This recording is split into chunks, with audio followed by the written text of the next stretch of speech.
पर I never thought कि ऐसा कुछ होगा।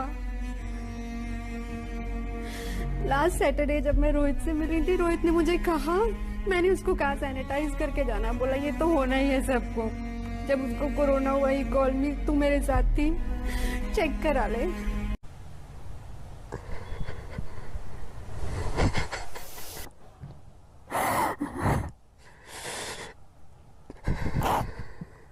सब के सब इस वक्त सदमे में हैं।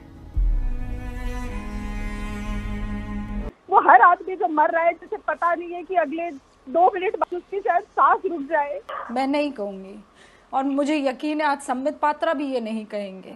और हमारे साथ पंकज, अब सुमित अवस्थी हमारे संपादक भी जुड़ गए हैं।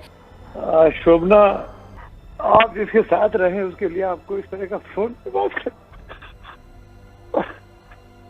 मुझे विश्वास नहीं हो रहा है कि मुझे कभी रोहित के बारे में इस तरीके से बात करनी होगी। मेरा लास्ट मैसेज है उसके साथ। आज ये रोहित के बारे में कुछ सुना था, मुझे भरोसा नहीं हुआ।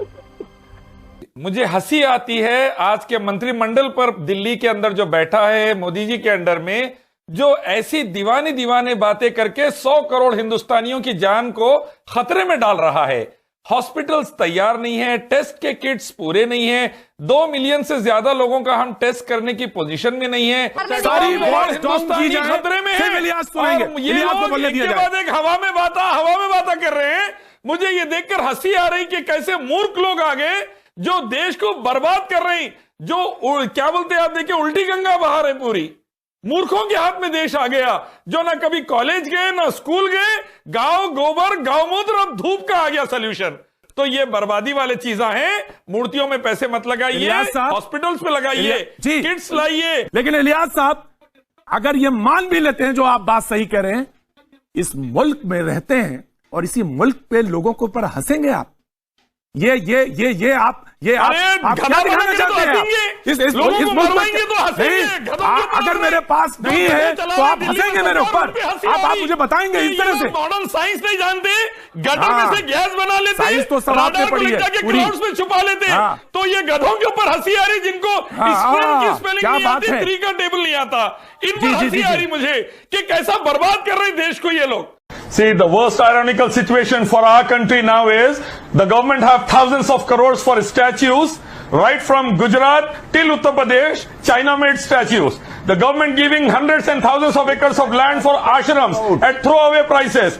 Unfortunately, the government don't have few hundred rupees for the Haj subsidies, or don't have few hundred rupees for the oxygen for the children in hospitals. Navika, I would like to give 3 simple points to clear the air on this particular issue. The first point is, don't be Tablighi centric and destroy 1 billion Indians. 1,800 people were transferred from Haridwar to Gujarat on the order of Amit Shah after lockdown, resulting in so many cases spiking in Gujarat, including in Ahmedabad. So direct responsibility on Amit Shah. Second, Modi ji allowed 1.5 million people to come after the warning we gave on 27th January. Still, he allowed 1.5 million people to come to India, along with thousands with American president. And that is the result. Today, we are seeing India in total danger of coronavirus. No investigation over there. We have seen today in Kalburgi, Karnataka, thousands of people gathering at a temple to celebrate Ram Navami. No investigation over there. 1,000 people were quarantined in Sadhguru Ashram in Isha Foundation. Hundreds of them are corona positive. No investigation over there. So whoever is violating the law, punish all. Don't destroy India and Indians by being biased, hypocritic and slave of Firangis. मर्यादा पुरुषोत्तम श्री राम ने कभी भी अयोध्या में पैदा होने का दावा नहीं किया, ना कोई धार्मिक किताब हिंदुओं की बताती है। ये जितने भी संत लोग हैं, 125 करोड़ हिंदुस्तानियों को बेवकूफ बना रहे, वेदा गीता उपनिषद पुराणास के खिलाफ जाके। इनको धार्मिक किताब पढ़नी चाहिए और दिल और दिमाग से उसको मानना चाहिए। श्री राम ने कभी भी ये दावा नहीं किया।